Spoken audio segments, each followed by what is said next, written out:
so you are caught up with what's happening.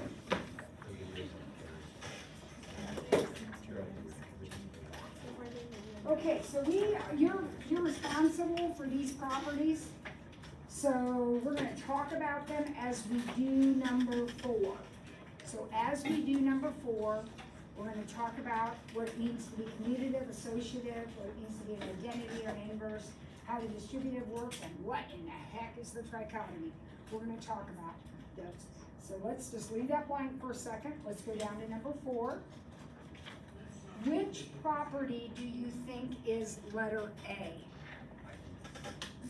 It is the additive identity, exactly. So A is the additive identity. What does the additive identity say? Anything plus 0 is itself, right? So in number 3, if you have a question, or if you need to write it down, the additive identity is a number plus 0 is itself, right? A plus 0 is A. What about the multiplicative identity? What's that? Anything times 1. So A times 1 is A. That's the multiplicative identity. We good with that? All right, what's number 5? Or letter B, I mean, letter B, 4B. Okay, here's some associative. Associative, certainly whatever it is, it's of addition.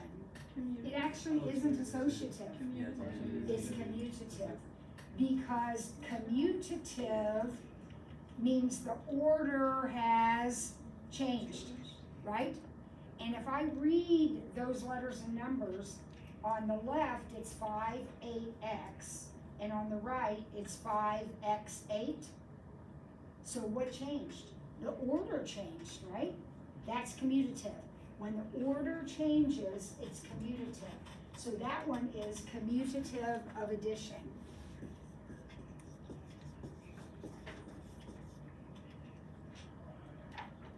Now, some of you are programmed that when you see parentheses, you immediately think, what's happening back here? You okay? Yeah. Some of you think when you see parentheses, it's associative, but it's only associative if you have regrouped. So as long as you have the same 2 things inside the parentheses, it's not associative. Do you understand what I'm saying? So associative is grouping different things.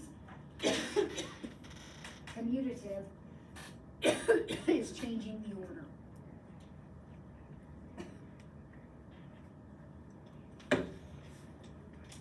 All right, C. What's C? That's associative and multiplication. Because the grouping changed. In one side, it's the 4 and the 9 in the parentheses. In the other side, it's the 7 and the 4. D.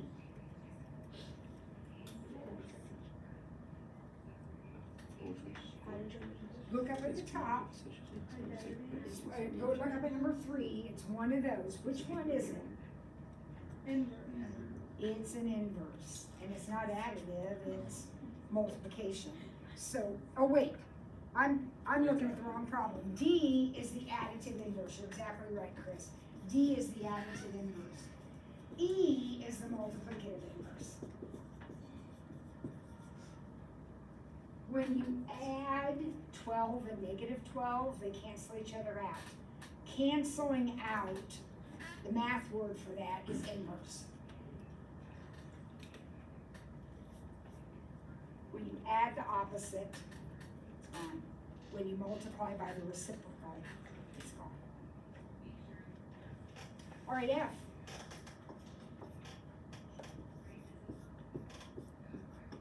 What do you think F is? I heard commutative and I heard distributive.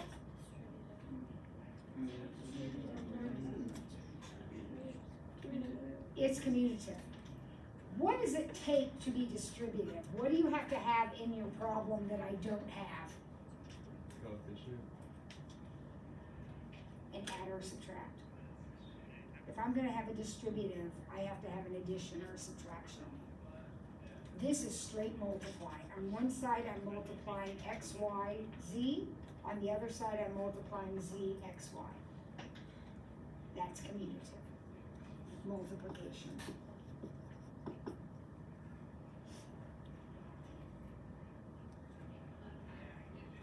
Now G is distributive. G is a distributive. Now, some of you say, well, Mrs. Ford, it's backwards. Well, it works both ways. Anytime you factor, you're doing distributive.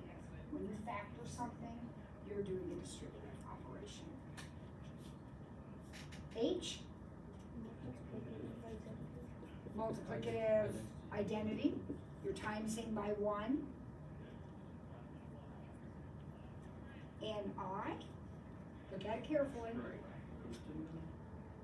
It's a good guess. He says, we haven't done the trichotomy yet. This must be the trichotomy. No, it's not. What is I? Good guess, though. What is I? That's an inverse. Which inverse is it? Multiplicative. It's the multiplicative inverse. Perfect. All right. Now, let's go back up. Number 3. Let's make sure we all have an understanding. Everybody understand what commutativity is? It can be for add or times. And it means that in the problem, you got the same numbers, but they're in a different order, or letters, in a different order. Associative, same order, but parentheses are different, around different things, regrouping. Identities, adding 0, timesing by 1. Inverses, adding the opposite, timesing by the reciprocal, right? We're all good with that. Distributive, we know what that is. Anybody know what the trichotomy is? It's one of those fancy things that we just have in math for completeness, to cover all of our bases. The trichotomy says that given any 2 real numbers,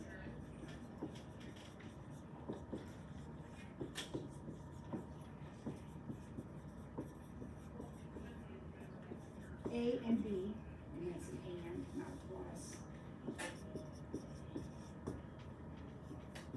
Either A is greater than B, A is less than B, or A equals B. That's called the trichotomy. That says if you have 2 numbers, there are 3 relationships that can occur. Okay, does that make total sense? Yeah, that's one of these like, duh, yeah. That's the formalization of it. That's called the trichotomy.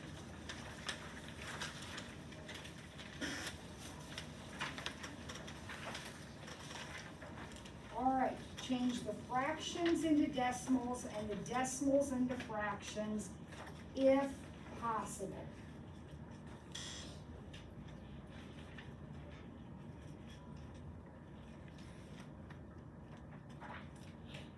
All right, go ahead. What do you think about A? What'd you say? A is just 0.6, isn't it? Or if you want to put a 0 in front of it. How do we do this? I know if you had your calculator, I know what you'd be doing, but how would you do it by hand? You can multiply it to 10. Okay, so one option, he said, is you can make 3/5 into 6/10, and then you know that's 0.6. Okay, well, it's not always so easy to do that. What else could you do? That is absolutely fine. That is perfect. What else could you do? Are we done with my seating chart? Is it somewhere all signed? So I know who's here. Thank you very much. Did you guys do it right? We'll find out. Here we go. Who had a hand up? Are you Alexis? Yeah. Yes. That's Second plus multiply, and divide. So it's 3/5 equals x over. okay, so using the same idea, 3/5 equals x over 10, so then you can cross multiply, and get 6/10, okay, yep. What else? Finley, Just divide. you could divide. So this means 3 divided by 5. So we could do it that way, right? No one cares how you do it, just get it done. Don't cheat. Figure out something to get it done. So 0.6. Now what about 5/3? What's 5/3 when you write that as a decimal? 1.6 with like the line over it. That one's a repeating decimal, 1.6. And you can see that if you do the division, 3 into 5, you can see that. See it? So 1.6, that's how we write that. So let's talk about this for a minute. We have a terminating decimal, 0.6. We have a repeating decimal, 1.6. Did we talk about yesterday that if you have repeating or terminating, you are rational? We talked about that. So these are both rational numbers.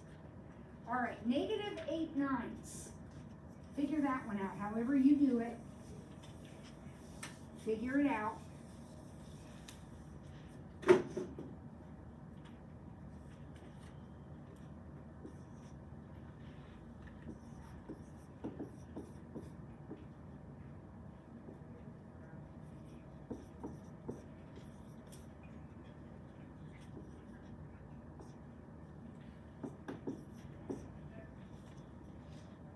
Did you get -0.8 repeating?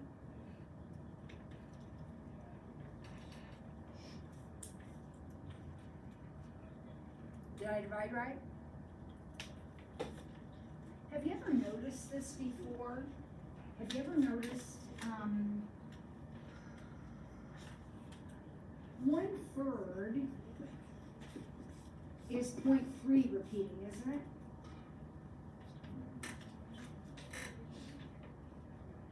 What point was I trying to get?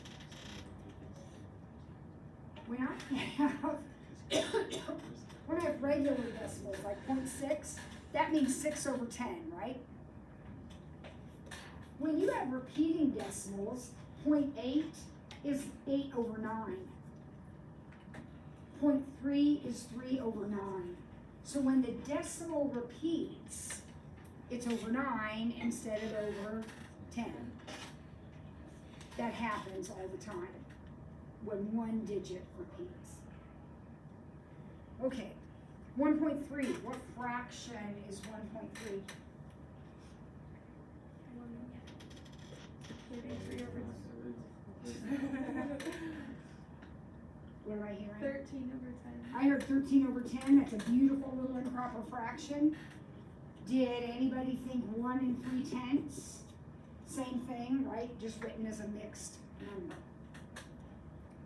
Okay, how about 0.4? Okay, we just talked about this. That's a repeating decimal. Remember, 0.8 repeating was 8/9. 0.3 repeating was 3/9. What do you think 0.4 repeating is? 4/9. Now, I've never, there are like, I don't know, how many of you are there, Tess? How many siblings do you have older than you?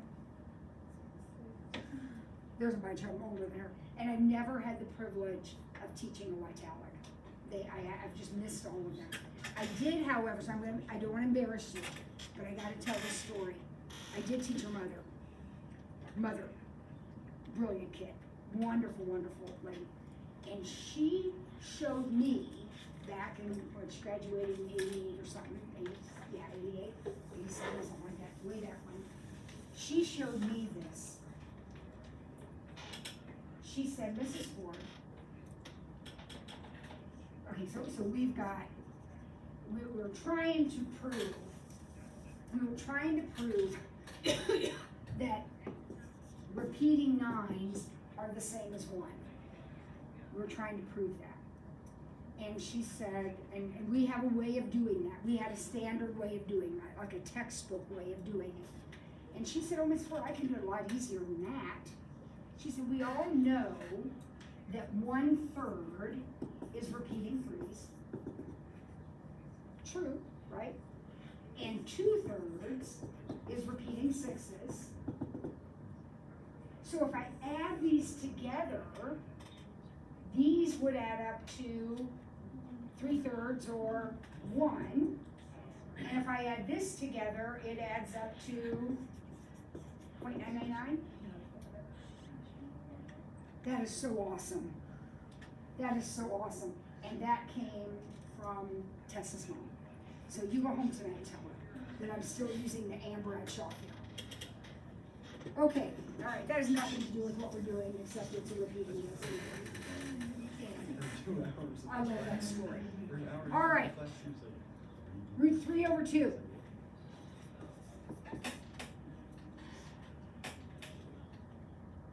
Remember the directions said, change it into a decimal or a fraction if possible.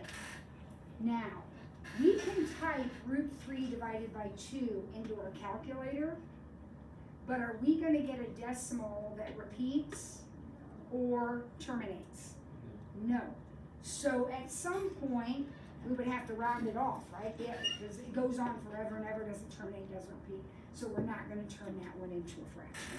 We don't want a fraction if we have to round it off. All right, let's see who's thinking.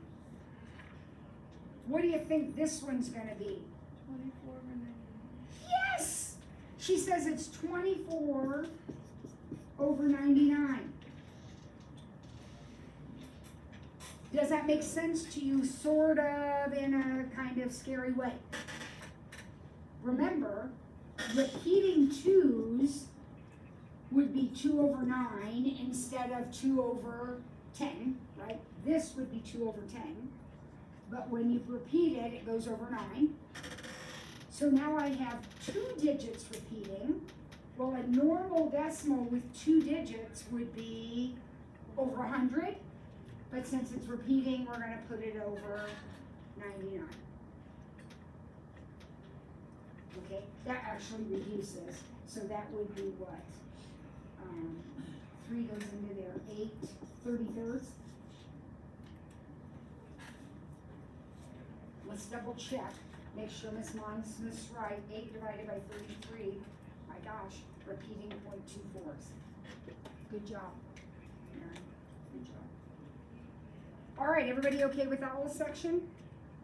All right, let's recap our exponents here, and then we'll do some problems with exponents. What's x to the mth times x to the nth? X to the n plus n. Exactly, x to the n plus n. When you multiply 2 x's, you add their exponents. All right, how about when we divide? Exponent is m minus n, so it will be x to the m minus n. How about the next one? M times, so x, don't forget the x. It's x to the mn. How about the next? What is anything to the 0 power? 1. Anything to the 0 power is 1. Let's talk about that. You memorize that, which is good. But let's talk about why that is. If you have x to the 4th over x to the 4th, what does that equal? 1. You know that. But what if you use your properties of exponents? In a division problem, what do we do with our exponents? So that's x to the 0. See how you get that? And it has to equal 1. That's what something over itself equals. So sometimes it would be good to say x to the 0 is 1. X cannot be 0. Because 0 to the 0 would be undefined. Because 0 to the 0 would be 0 to something over the same thing. And can you have that? No. So 0 to the 0th is undefined. Anything else to the 0th is 1. All right, x to the negative nth. 1 over x to the nth. All right, take a minute and do do those 4 at the bottom. See if you can simplify those. 7, this one, the next page. But let's start with those, A through D.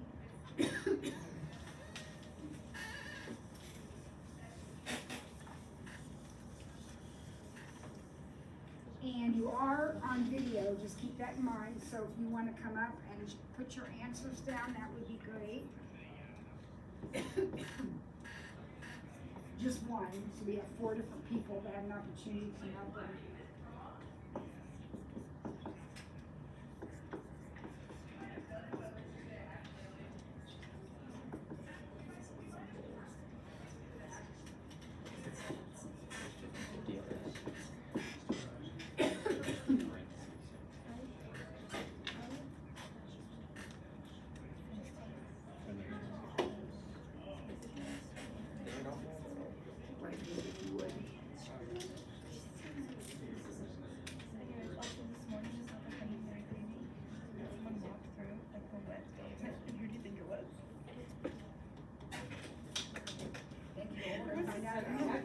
If you're wrong, we'll just all laugh hysterically. Because no one ever makes any mistakes, we know that. Well, you have a friend help you, call somebody up to help you. I don't know what it is. Would you go with that? Test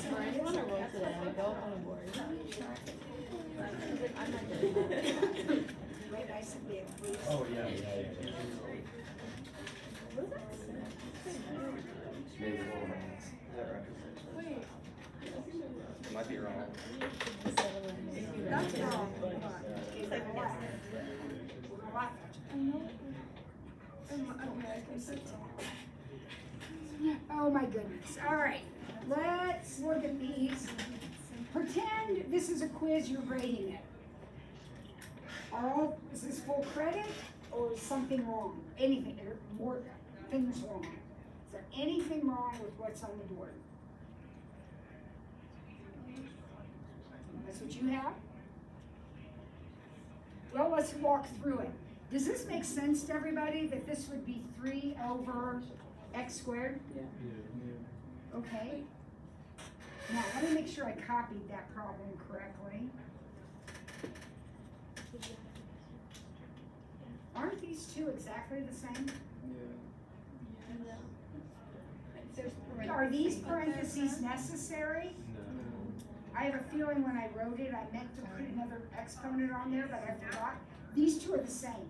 So that 3 doesn't come down because that 3 does not have a negative exponent. Now, if it were this, something like this,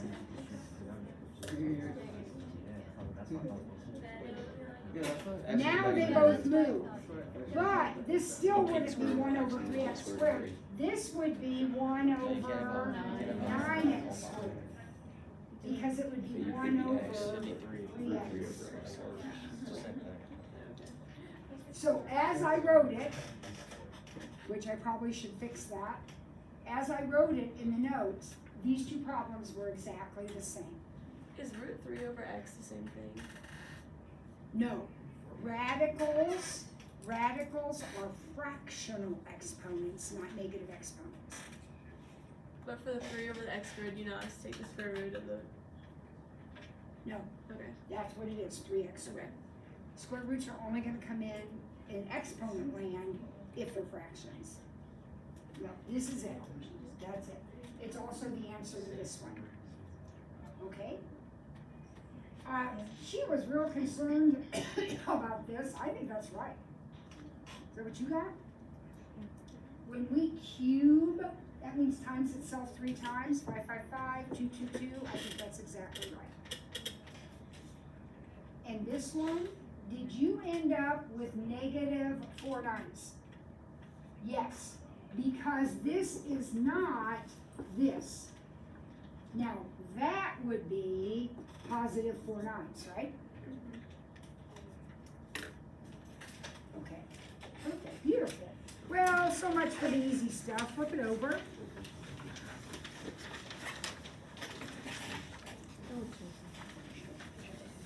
Now, let's go through this together.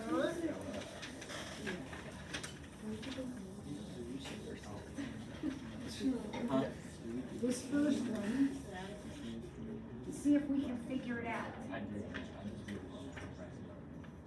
All right. So who has already started this, has already done something? Who's already started? Okay, Don, what did you do? I moved the x and the y like to the right side of the fraction. So I moved the x to the bottom and the y to the top. Okay, now, let's just be clear about something. You guys are all very, very smart, or you wouldn't be here. You're very, very smart. You have your own ways of doing things, and they're perfectly okay.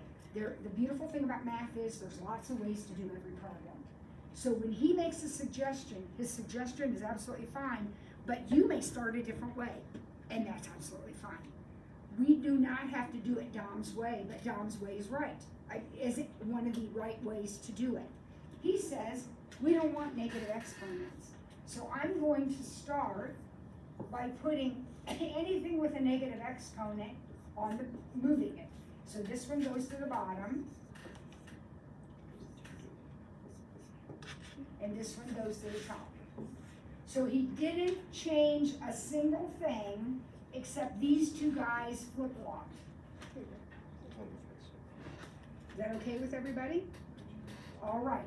Now, Dom, given that is your first step, what would you do next? You combine the variables. So he says, I got stuff that I can simplify in here. So obviously the 2 and the 3 are not enough is happening with them, but I got a couple of y's here. So if I have 3 y's times another 7 y's, that's going to give me a total of 10 y's. And if I have an x and 4 more, 5 more. Perfect. Now, Dom, what are you going to do next? Then you can multiply. Well, you can just like distribute the outside exponent. So in other words, he's going to square everything. He's going to square it all. So 2 squared. Now be careful. Y to the 10th times another y to the 10th is going to give me y to the 20th. Think about it. Y over y 10 times, y over y 10 times, that's y over y 20 times. 3 squared, and x to the 10th. That's the answer. Everything Dom did needs to be done, but it doesn't have to be done in the same order that he did it. So as long as you're ending up with this answer, what you did was fine. Okay? All right. Next. All right, give this one a shot on your own. This looks terrible.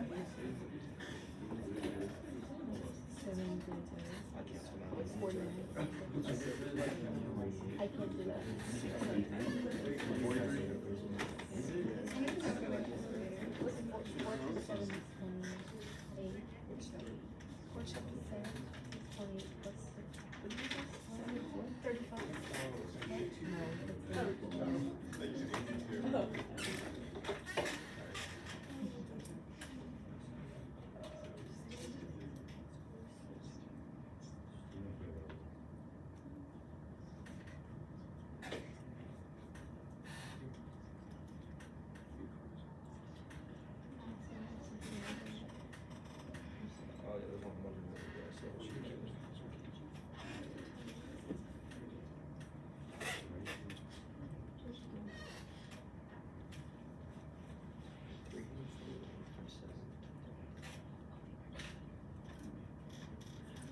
Last year at this time, lunch had started. How do you guys like the later lunch?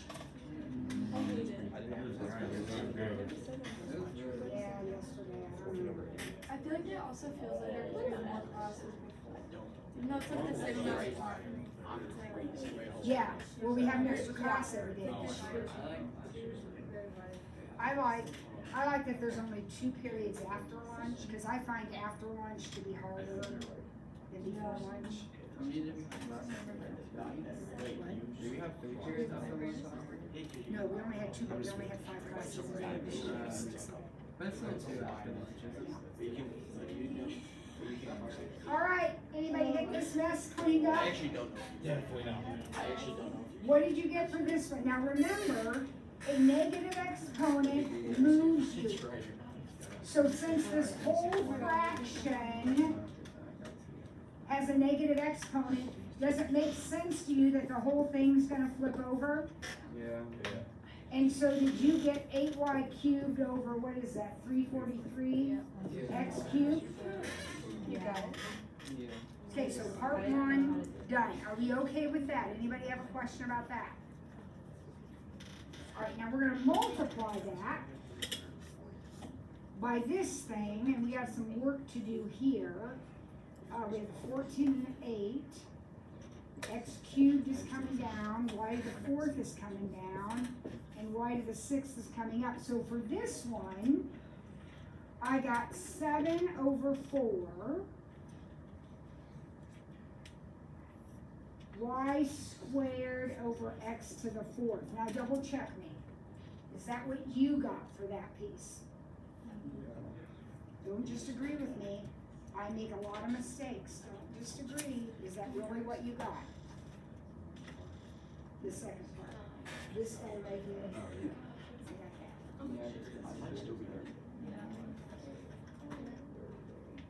Now, it's time to put it together. You can, if you want, go ahead and multiply 8 times 7 and 343 times 4. But you're going to get a big fraction that then you're going to have to reduce. So could we make it easier on ourselves? Okay, 4 goes into 8 twice. And we know 7 goes into 343 49 times because 343 was 777. All right, so what do we got? On top I got a 2 and y to the 5th. And on the bottom I have a 49 and x to the 7th. Oh my gosh, what a mess. Does that look okay? Yep. Can I use the restroom? Okay, the period's gonna be over in 16 minutes. Can you wait that long? Yeah. No, really, is an emergency, go. Yeah, I need to go. Okay. All right, are we okay with this? Can you keep it on the board for a second? Yes, I'm not gonna erase that. I am going to erase this over here though, because we now have one more to do, and it doesn't look quite fair. All right, go ahead and do G on your own. We'll have somebody come up and put the answer on the board for us, we'll check it, see if it's right.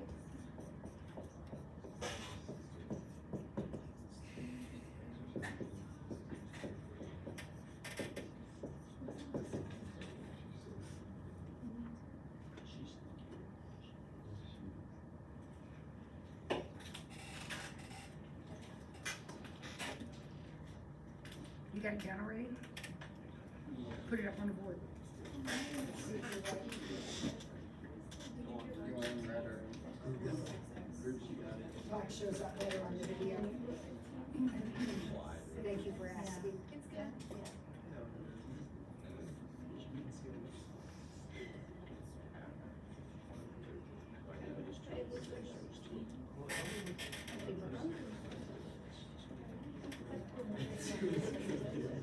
All right, this is what Peter got.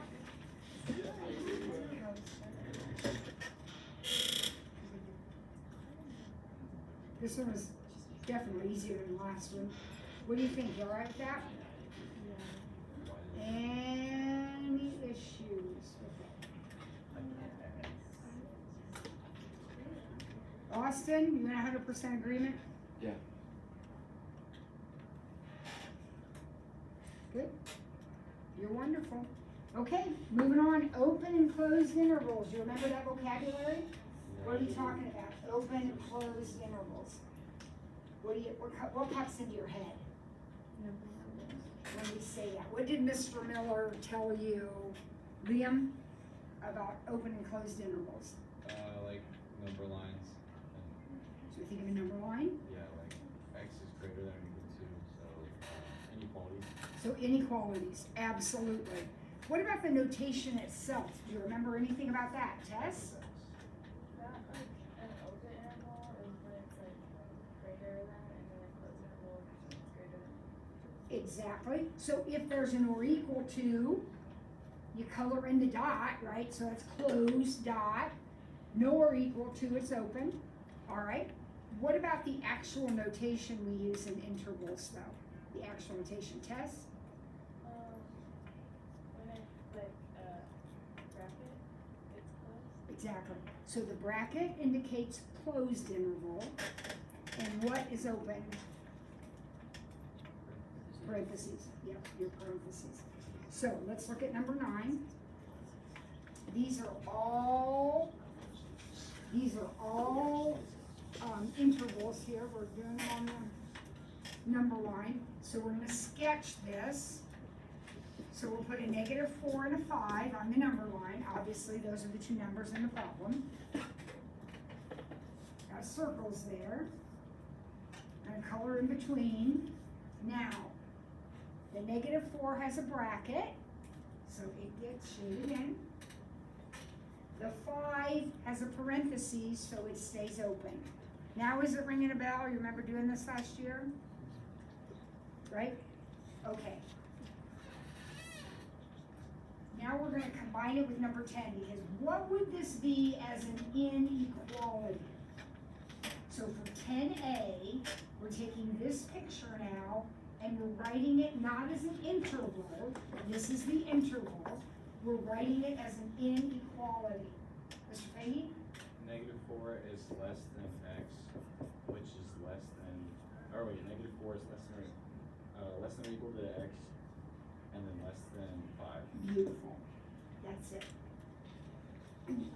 Inequalities can be expressed as literal inequalities, inequality statements, or as intervals. This all means the same thing. Hey, how about the next one? What does this look like? There's a 6 on there. It's gonna have an open dot, because it's got a parentheses. But please, don't do this, right? That doesn't even make sense. We don't know where negative infinity is. It's clear out here somewhere, right? So how are we gonna do this on the number line? How are we gonna indicate that on the number line, Darren? You would shade it all the way around. Just like that. That's all there is to it.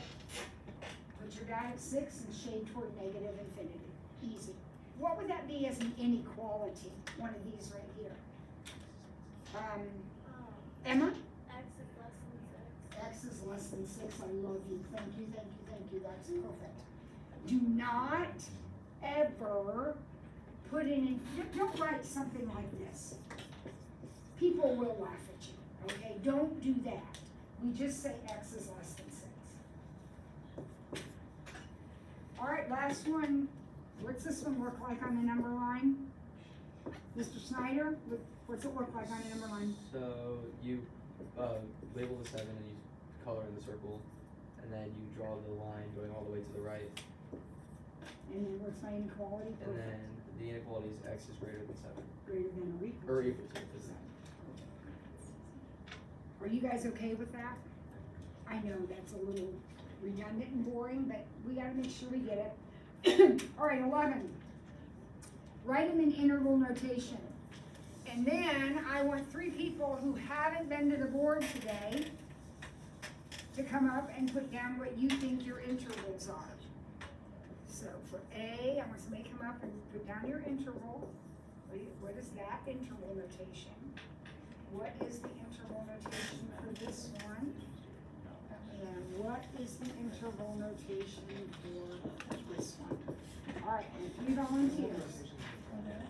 Only if you haven't been to the board today.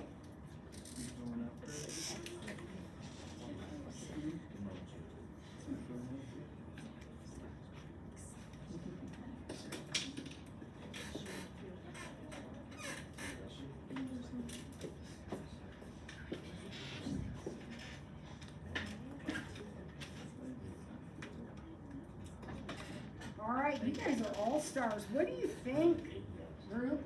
I think they did a good job. Do you think they did a good job? Does anybody have a question about that? Nope. Let's talk about scientific notation. We're almost done with this unit, this little section. We talk about scientific notation. What does scientific notation mean? Can you describe it? What does it look like? What do we mean by scientific notation?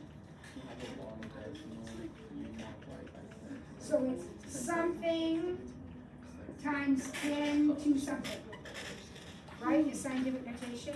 Now, what is the rule about this number? You can't just put anything here. What's the rule? It can't be higher than 10. Wait.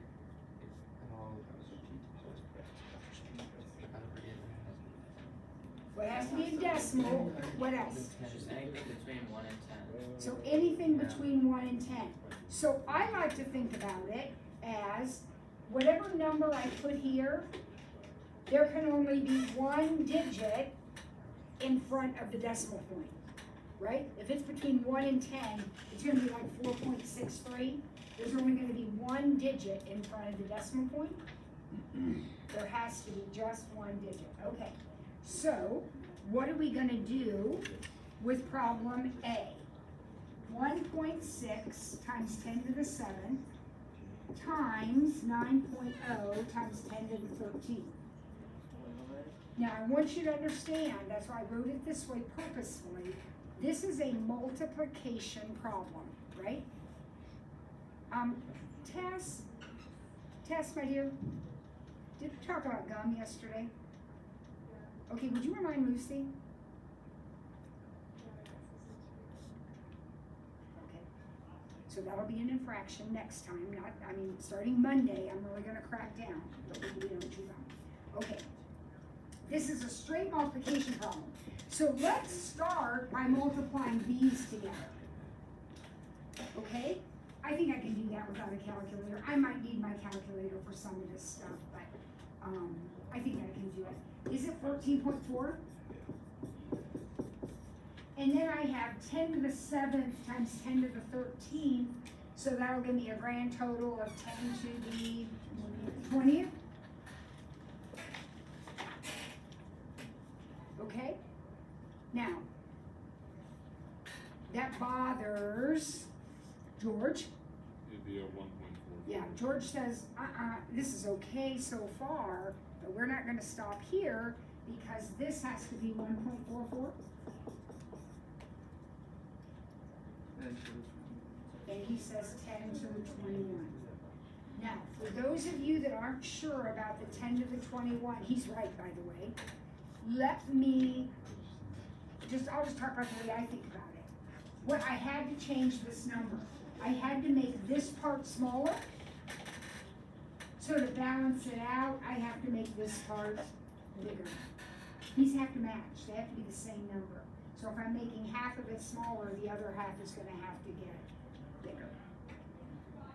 Beautiful. All right, here you go. Try B. Do B all by yourself, please, or with your partner.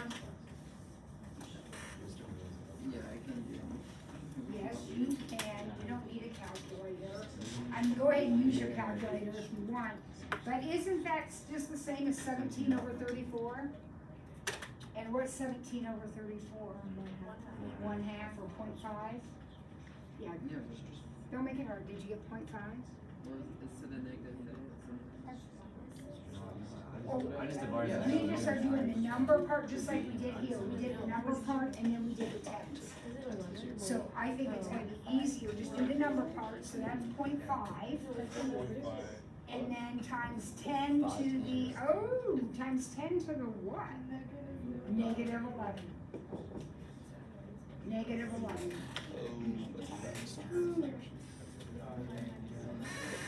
Now, time out. If you get your calculator out and you do 1.7 divided by 3.4, you're gonna get 0.5. If you do 10 to the negative 5th over 10 to the 6th, in scientific notation, you're not gonna have a fraction, so you're gonna, to do what you don't wanna do, you're gonna have to move this guy up. And when you move him up, he's a -6, which is how we got the -11. What's wrong with that? Can't be less than 1. You gotta have something in front of the decimal. So this is 5.0 times 10 to the what? Be careful. We made this number bigger, didn't we? So this has gotta get smaller, which means it's gonna be 10 to the -12. Boys and girls, smaller in negative land means really bigger, right? -12. All right, one more, do it. Letter C. You can use your calculator if you absolutely have to, although I think you can do it without. You're gonna multiply 7.6 times 8.8 and divide by 2.2. What's so special? 2.2 goes into 8.8 4 times. So aren't we just really multiplying 7.6 times 4?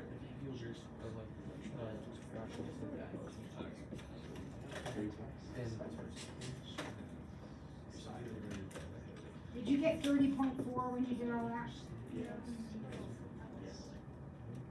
All right, what's our times 10 to the what? 10 to the 19, I love it. 19.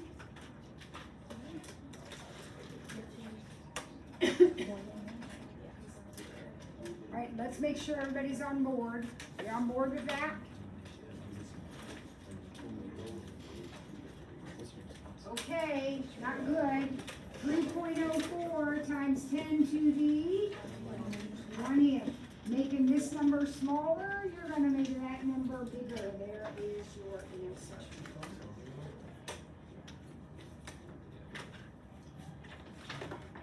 Scientific notation for 14A. 1.9 times 10 to the -4.